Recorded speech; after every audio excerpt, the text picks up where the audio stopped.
that respect to any First Nations people also joining us today. So it's a pleasure to welcome Dr. Zahra Nasreen to the Hub today. So Zahra is a postdoctoral researcher at the University of Sydney. For those of us who have shared a space with Zahra, so Zahra and I were actually PhD students in the same discipline, in the same floor. So for those of us who already knew Zahra, it's so amazing to see she has been consistently working on housing informality, especially shared rental housing in the context of Australia. And that's a unique positionality in terms of research because not many researches, especially on housing informality, is carved in global north context in so detail, and particularly Zahra does those amazing GIS-based spatial data, and how can that tell stories about housing informality? Because often in housing informality research, we become very qualitative. We do take those approach, but I think that's a unique positionality Zahra has. And so in today's talk, Zahra draws on rental listings from realestate.com.au, flatmates.com.au, and Gumtree across Sydney, Melbourne, and Brisbane. The research identifies different typologies of informal housing and maps where they're emerging. So it's definitely very fitting for this audience in our hub. The session is being recorded, so we'll begin with Zahra's presentation with approximately 30-35 minutes, Zahra. And then we'll have some questions. So if you're joining online, please, put your questions online, on the chat box, or just raise your hands and we can bring you to the online room. So Zahra, again, thank you for joining us and attending here in person. I really appreciate this. And over to you, Zahra. Thank you, Ash, and thank you everyone for being here. It's a real pleasure to be here and to present my research to you, who are really about informality, urban informality, housing informality, or any kind of informality. So again, first of all, I would like to acknowledge the traditional custodians of this land on which Melbourne University stands, and I pay my respect to past, present, emerging, and thriving.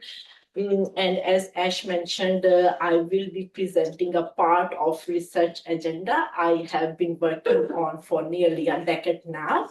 So I first explored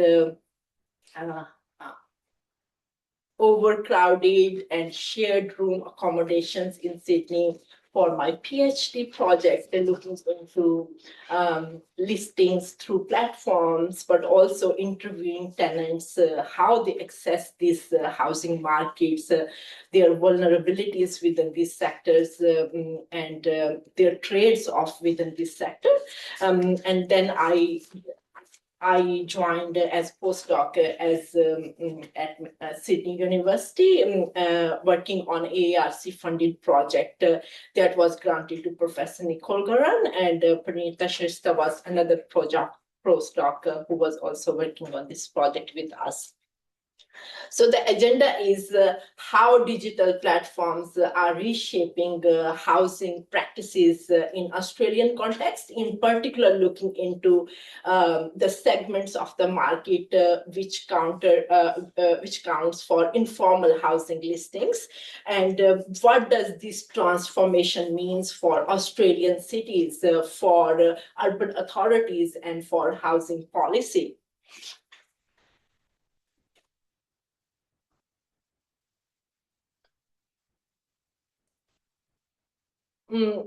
So this is just some key context for this research, looking into how ongoing housing affordability crisis has disadvantaged certain population cohorts in terms of their access to housing, and digital platforms are playing key role for access to informal housing sector.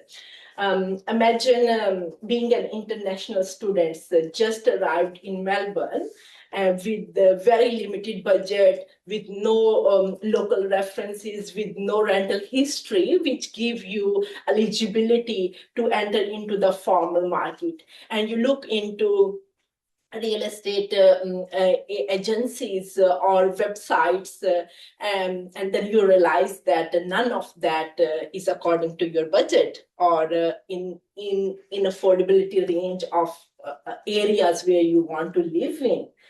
So what you do, you look then into alternative platforms, for example, Facebook marketplaces, Gumtree, or even flatmates for shared housing listing. And within a few days, you find that there is something you can afford where you live, which might not be completely formal or not completely informal, which might be in a very, very blurred boundaries, which can give you access to housing, but you have to do real trade-offs in terms of your privacy, your security, your tenancy protection.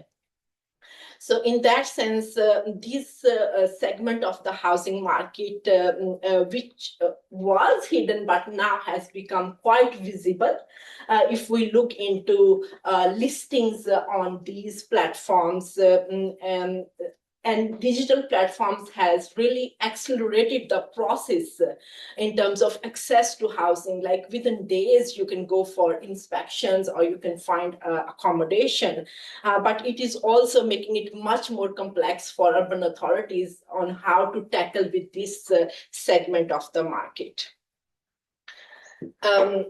So now we know that this sector exists, but before we go into further details, first we need to unpack what is informal housing. Like very conventional definition is housing practices that are contravening to existing regulatory frameworks. It can be tenancy frameworks, it can be planning laws or building codes. And then again, it's not just one thing. Housing informality is not one kind of practices. There are typologies. It can be shared room. It can be overcrowded housing where you don't have any tenure, you don't have any written agreement, or it can be converted garages which are for granny flats or secondary dwellings. It can be old boarding houses accommodations, or it can be very short-term Airbnb style accommodations. But when we look into recent scholarship, the recent scholarship emphasizes the co-constitution of informality with formality, and that's where the boundaries are very blurred, and that's where we cannot say any practice as entirely formal or informal, because regulatory frameworks are diverse in their nature as well. Tenancy regulations, building codes, planning regulations. So there are examples of housing practices which might be fulfilling one kind of regulations, but might not fall into requirements of other regulatory frameworks.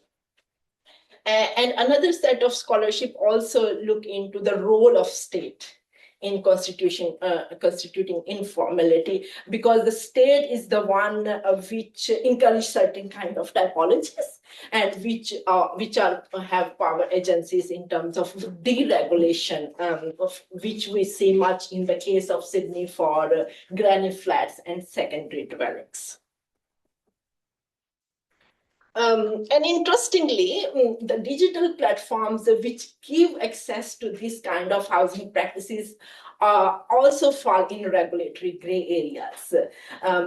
Many of these platforms are very global in nature, and they might feel enterprise laws or registration requirements in their country of registrations or taxation requirements, but many of these platforms don't take any accountability of whether these housing are according to any formal requirements or not. It's just kind of business model for these platforms. So just a very, very quick highlight, because I have been working on this postdoc for the last 5 years. Now I'm moving to Macquarie University. So, this research is already published in journals and also book chapters. I am just highlighting some of these here in case you want to have a more closer look of this research agenda. But the paper which I am presenting now is under preparation for journal submissions. So it is not entirely from already published work. And these are the key questions which we look into in understanding this segment of the market. First is spatial concentration, like where these listings are occurring. Second is prevalent typologies and drivers of informal housing in the rental markets. And the third is which the findings of which you might find surprising is the relationship between informal housing and area level advantage and disadvantage.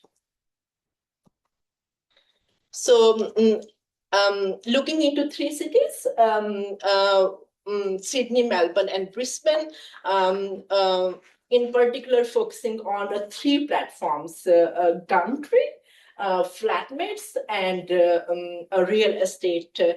We looked into very bottom end of the market of low-cost listings where rental prices for weekly rent were up to $345 per week to capture in low-cost housing. And then we also looked into scale of informality for those practices by looking into textual descriptions, by looking into pictures, and also by categorizing different typologies. So overall, this was only for August 2021, where we collected almost 20,000 listings from these platforms, to be precise, 19,410. And we also did statistical analysis to check statistical meanings in relation to ABS data and CIFA index with the regression analysis. So a part of it a bit technical in nature, but I would try to explain as much as can, and I would be very happy to take any questions for further explanation.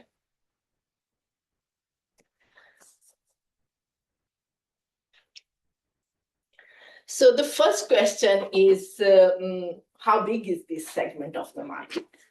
How big is the scale of this sector? When we look into these listings, not all of these listings are informal, neither are low-cost listings. So this is the graph which explains the total listings advertised on 3 platforms during August 2021, and then the proportion of listings which were informal and the proportion which were low cost. So you see that almost 1 in 5 listings were recorded falling into a scale of informality across 3 cities, where Melbourne has much more higher percentage than Sydney or Brisbane. And similarly, for low-cost housing stock, Melbourne recorded much more low-cost housing stock, 37% of total listings, than Sydney or Brisbane. Brisbane is also good, like 30%. Like Sydney is competing in terms of housing and affordability. And the second question is, if this is the scale of informality, what are the typologies within this sector? And these graphs show us this. So you see from different colors, from the blue color, you see that contain the large proportion, and that is informal housing as proportion of total housing stock, informal housing stock. So that particular typology as proportion of total informal housing listings. And you see that the much more higher is those rooms which were advertised on flatmates. Those were either private rooms or shared rooms where there were explicit that either the written agreements would not be provided, or cash payments only, or these kind of language which indicates scales of informality. And the second, you see that on Gumtree, which were whole dwellings rather than shared rooms or private rooms, attracting mostly family households, young couples with children, and that they were advertising on Gumtree with the similar textual settings of no lease would be provided, or this kind of language. But we also see the difference between cities. For example, the yellow color is about granny flats or scanty dwellings, and you see that the proportion is much higher in Sydney case than Melbourne or Brisbane. So in that sense, this also indicates the role of state in encouraging certain type of housing practices, because you see that in a large proportion is also about boarding houses and room rental, where Melbourne has much more competing interest. So now we know that this sector exists, but where? So that is the next question. And we answered these questions by mapping the proportion of informal housing in relation to the total rental housing stock across suburbs. And this is important for two key reasons, because just by looking into total listings does not tell us about where the total tell us about the relationship of those listings to the total volume of the rental housing. So in that sense, suburbs which have lower informal housing listing but also lower total rental housing stock is going to be balanced with those which has higher informal housing listing and higher volume of rental housing stock. And then second, we can do much more comparative analysis of why those suburbs with higher proportion of informality, what are the key drivers and implications for housing policy. So this map just, this is for Sydney. So interestingly, because these are very informal ways of advertising properties, that add new rental vacancies. Especially for those households which cannot access housing through the formal housing. So in Sydney case, in August 2021, it added almost 17% new vacancies, which might be uncounted in official data sets because they look more into real estate or domain websites. But this is the sector which exists, and this is adding new housing opportunities and might be helpful in terms of reducing homelessness. So in terms of at the city scale, the ratio of informal housing listing to the total rental housing stock, that is 0.6%. But when we look into certain suburbs, that can go as high as 5%. So in that sense, it is important to know, like, there are locational advantages for those people who go into this segment of the market. So this map is for Melbourne. So similar to Sydney, it is showing that there were almost 16% new rental vacancies to the rental vacancy rate in August 2021. And the proportion of informal vacancies is much higher. That is almost 1% to the total rental stock. And you can see from the map, the top suburbs where there was a higher percentage of informal housing in the total rental housing stock. And looking into the locations, many are in the CBD or along the university suburbs.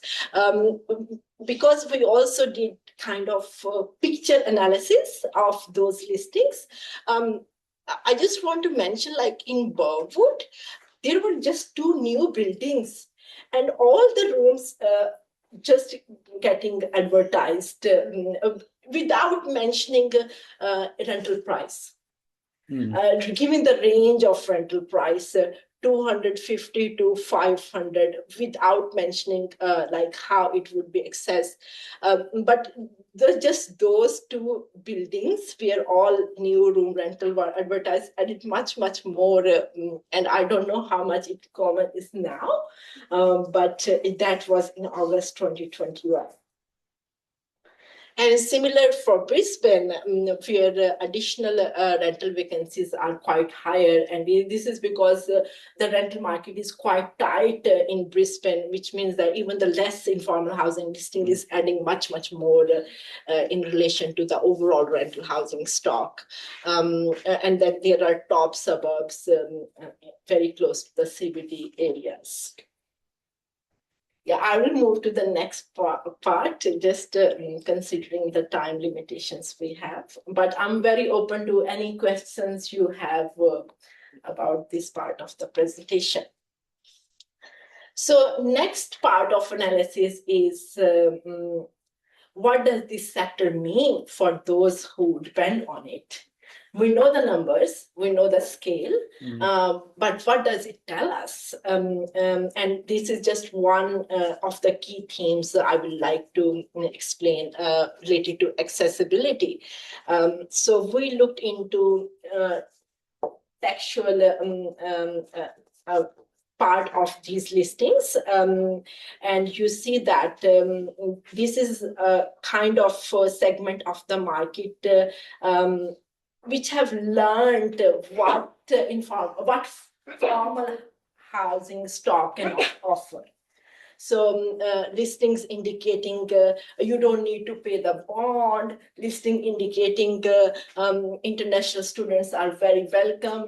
We don't check rental histories. So it is kind of, they know that there is a requirement of this part of the market, and it is like very explicit in these listings text. Also, some of that indicate there might be exploitation happening. So accessibility through vulnerability. Accessibility is not that it is just giving direct access. There is a vulnerability part. There are trade-offs that these tenants have to have. For example, cleaning is based on a roster system and female to keep the balance in it. Which is kind of indicating gender dimensions on how management of the shared household would be there. And also a higher number of listings in suburbs close to universities, specifically mentioning international students or even local students, but that attracting much more migrants who might be not be the long-term migrants, who might be recently arrival or very new arrival migrants, and also their listings which indicate like we understand what it means to be in a new city. We have been we were in your boat in the similar circumstances, and like very welcoming language, so that they can rent out their part of their house, room, or shared room. And again, very much about even no tenancy, like mentioning explicit that there you would not be given any lease agreement. You have to pay or rent in cash only. We don't give you any record of your rental payments. So in that sense, it's again accessibility through vulnerability. So next part of this research is what does this sector lead to area level advantage and disadvantage? And we did this through statistical testing, regression analysis in relation to CIFA index, which is the advantage and disadvantage IRSA measure across 3 cities. And again, this is a bit technical part, but I would be very happy to take any questions. So looking into this graph and this map, indicating the volume of the listings in areas which have certain socio-economic disadvantages and advantages. Very interestingly, a large proportion of listings are advertised in advantaged areas. So when we think of informality, we think of synonym of precarity, we think of disadvantaged locations, but because in Australian cities, universities have been traditionally located in the CBD areas, and those have been gentrified now and pushing out low-income households and students. So now this sector is there to fulfill the needs of those households. And this graph is about across these spectrum, where 1 and 2 mean most disadvantaged areas, and 9 and 10 mean most advantaged area. You see that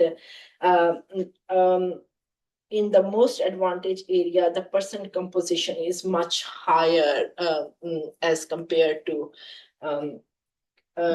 disadvantaged areas. And this is, okay,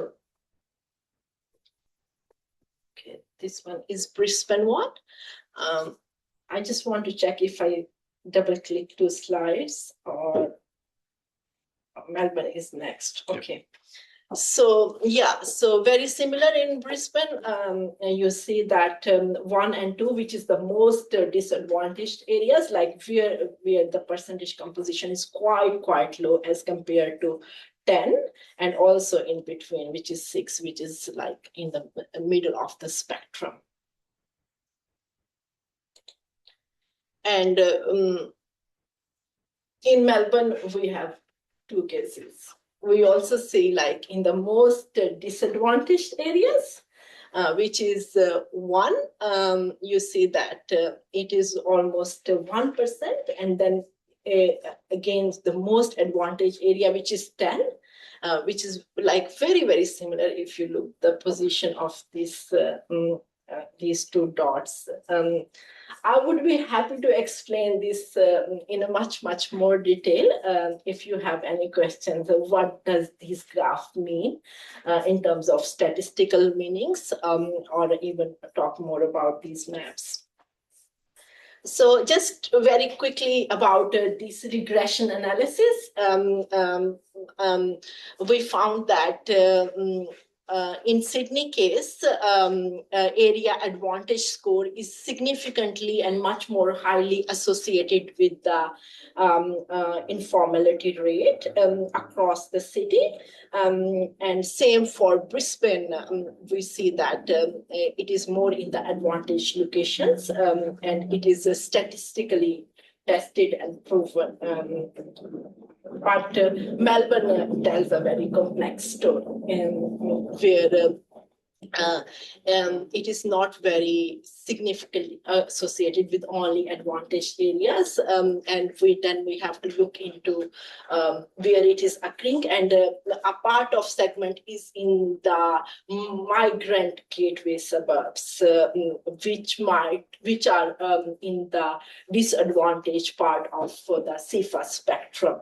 So it's happening close to universities, and it is also happening in migrant gateway suburbs to welcome new migrants. There might be good transport opportunities in Melbourne, which is like students can easily move from one part of the city, or there might be much more complex story here. But I would like to know your insights. I'm not from Melbourne. I have never lived in Melbourne, but you are from Melbourne, so you might can add something to that. So just to conclude, so our housing policy, we largely focus on new housing supply, the formal sector, planning reforms to increase supply, and because that sector is much more visible. But what we don't see, like what is happening at the bottom end of the market, where 1 in 5 listings are advertised as informal and mostly through digital platforms. So in that, and that those are the listings which are being uncounted from the rental vacancy rates that are in the official records as well. So interestingly, where these segment of the market is happening, not just looking into certain suburbs, but also looking into what those suburbs offer in terms of locational advantage for education access, for lifestyle opportunities or employment opportunities. So in that sense, so this segment of the market which is being uncounted is not just a footnote to housing policy. It is a keynote to housing policy. We really need to look into not just from the regulatory perspective, because we don't want people to become homeless. This can be the only pathway for them to enter into the housing and have roof of their head, but more into what this sector offer and what we can learn from these sectors, and where can be some interventions for tenancy protections at the same time.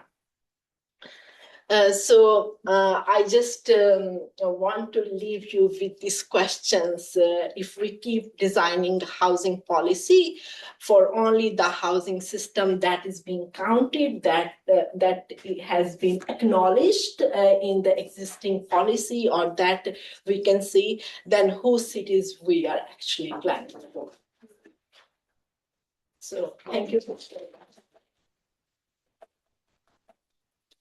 Thanks, Zahra. I mean, this is really a brilliant way to cut open to all those realities of advantages and disadvantages that are actually shaping in that informal housing sector. And so I stop now? We can stop. There might be questions. Okay. One thing I really liked about this presentation is, obviously, these are very complex research, but how you and segmented it with some simple questions. I mean, that's really useful. So yeah, so I mean, we have a few PhD students here, so it could be an interesting learning for them and also for us. Okay, question time. Yeah. We've got a bunch of questions online. Amanda. Yeah, thank you. I think what is really important here is it also showcases the vulnerability of international students. I guess my question is, has the finding of the projects been shared to university? Hmm. And because for me, the vulnerability of international students, we questions, the university responsibilities in terms of providing pastoral care to international students. And I'm also wondering the potential of historical view of the trends across the year and checking it against the increase of international students intake, which is a key survival strategy of university across Australia. Yeah, and very important both questions are. So the first question, we did publish some news articles on the university platforms, but I'm not sure whether the authorities who are in power actually engaged with that, or to what extent the response was there from them. But University of Sydney Vice Chancellor wanted to do something related to new housing supply, especially for the non-profit kind of involving non-profit organizations like community housing providers, for those managed by community housing providers. But I am not sure where did that go, to what extent it is still on the table or not. And definitely it's about 3 cities. So there has to be like more across the states as well. Like this is not just about Sydney, it's also about Melbourne, it's also about Brisbane. But it is very interesting. I would tell Professor Nicole Gurran that there is a scope to share it with the universities. And the second question about longitudinal analysis, definitely one of our paper led by Professor Nicole Gurran is under review at the moment at IGHB, so I cannot share the findings of that. But yes, once it is published, I can share with you. We are looking into past 5 years, April and August, each year, April and August, to look into the longitudinal trends. So, yeah, just on that timing question, because August 2021 was a very strange time. Yes. So their borders were closed, universities were closed. Yeah. How does that impact your results, and have you been able to replicate the analysis in a more normalized time frame?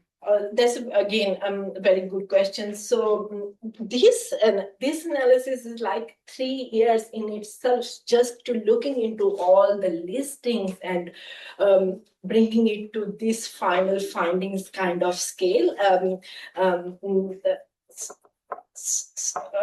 But because we are just looking into the longitudinal trends, we did see a spike. I cannot share those findings, but once it's published, we do see much change. And August 2021 is still much lower as compared to what happened in 2023, 2024, and 2025. So we did until December 2025, that paper. So there's much more change. We do acknowledge what was happening in terms of this data collection for COVID-19 border restrictions and all these. But yes, engaging with these listings, like this looks at numbers, but we did quite very comprehensive analysis in terms of just understanding scale of informality and typologies of informal housing, and then disaggregating them from the overall advertised listings. Yeah.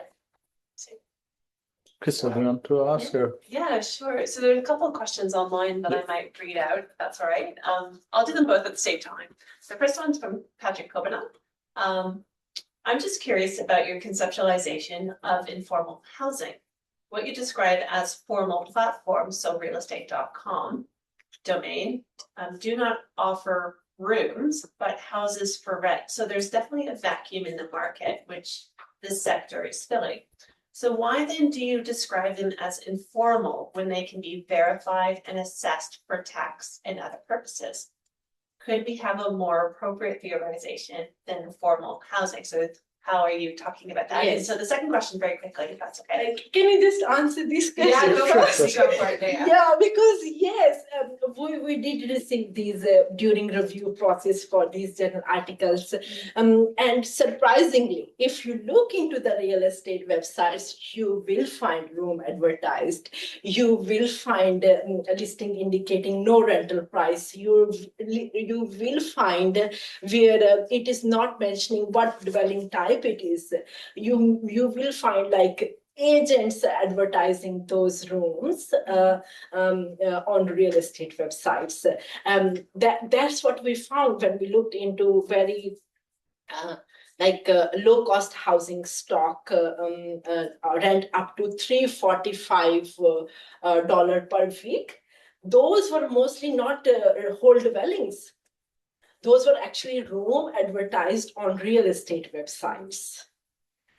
Yes. So I guess a follow-up question is, what's the relationship between informal housing and digital platforms, and what responsibility do these platforms have to future tenants to ensure that the quality or the appropriateness or the whateverness of the housing is itself problematic? Yeah, I mean, if we look into just real estate, then those agents have to be licensed agents, and that is where like accountability comes in, and they do take accountability of their websites, what is advertised on website. But I through our research, we saw the sector is changing on real estate websites. Agents are advertising listings which are not completely formal. They know there is ongoing housing affordability crisis. You can advertise at much lower price, and there will be trade-offs tenants are willing to do now. So I can tell you from my own analysis, I engaged with these listings in much more detail. Yes, the common understanding of the sector is challenged on what is happening now in terms of where the overall rising rents are and what are those for the low cost listings. But the other platforms, for example, Gumtree or Flatmates, Gumtree, they just say that this is a journalist website. You can list anything. It's not just about housing. You can do your furniture. You can do anything. So they don't check. It is just all accountability is transferred to users. And they have to do their own checks. They have to do their own trade-offs. And the Flatmates is a very interesting case. I'll just go back. So this paper, From Flatmates to Real Estate,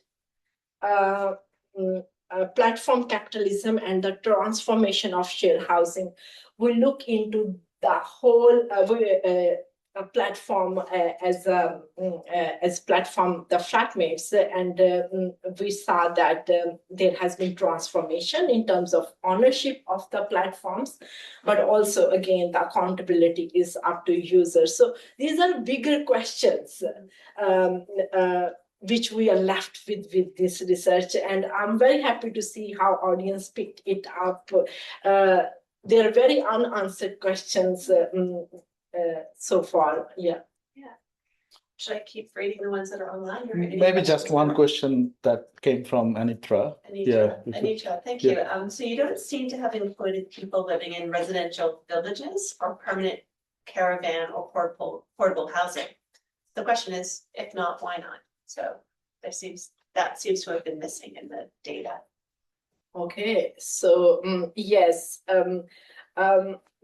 Not in Sydney and Melbourne and Brisbane case. We did not look into that.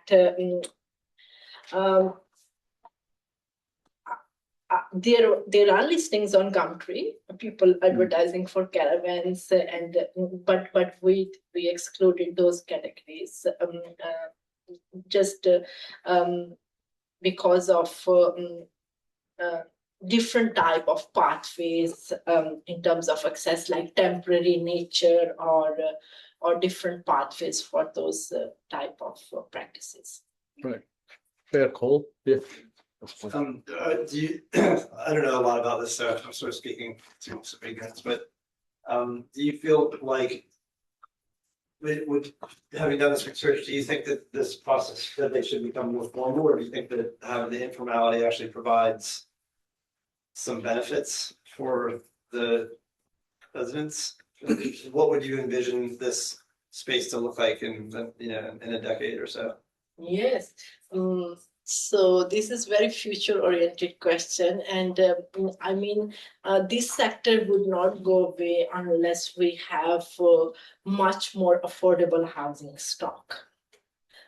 So the supply of affordable housing has to be in parallel in terms of regulation of this sector.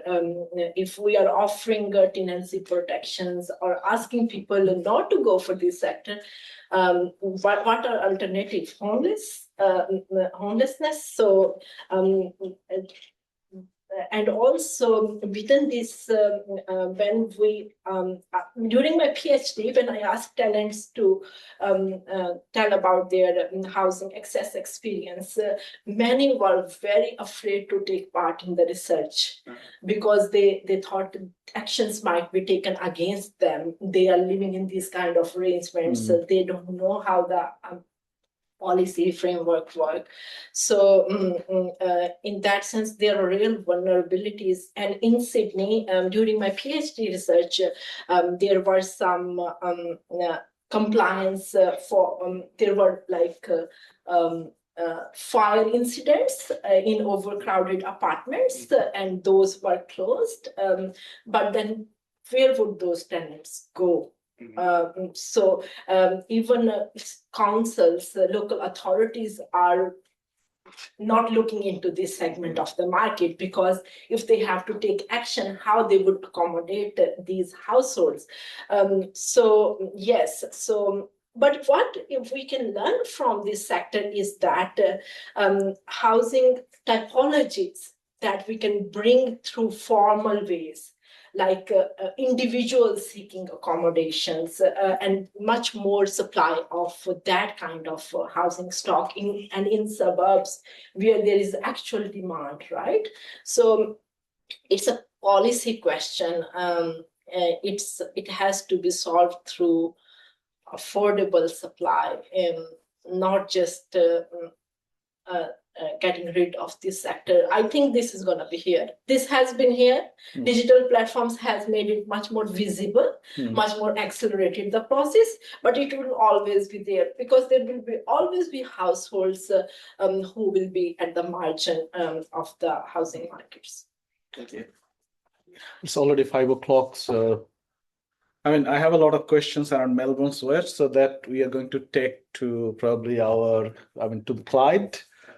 But maybe, last thing, because, within the hub, we actually do a lot of research and connections. Our connections are also built in Global South. I wonder, you have been doing this research in Australian context, predominantly Global North context.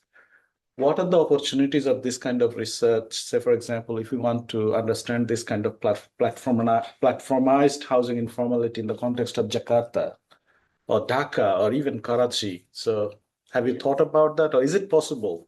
Yeah, we did web scraped data on other. So publications are coming. Global platform, but analysis of this data It takes much more time. But there is data available. Yes, the platforms are everywhere. You just go on the website, find room in Lahore or Karachi. The platforms will come. Those might be much more local, but it will come. Mumbai, it will come. Dhaka, it will come. It will come. The platforms are there. Airbnb is everywhere. Uber is everywhere. DoorDash is everywhere. It is how housing is being accessed. And that is where the questions come, like the traditional platforms, real estate, for example, and then these alternative platforms, right? So that is where the challenge is coming in terms of what to do. Okay. Yeah, because not just one platform, there's so many platforms. Some are much more bigger in terms of their global reach or local reach. But Facebook Marketplace is very interesting, which is everywhere. And you can advertise anything on Facebook Marketplace if you have Facebook account. Right. Yeah. Sounds like we've got some interesting research agenda already to move forward with. But thanks, Zahra, for joining us today. And thanks all of us online and here for joining us, and apology for the technical glitch initially. Yeah, so Thank you. Thank you. have a good evening, everyone. Thanks. Great.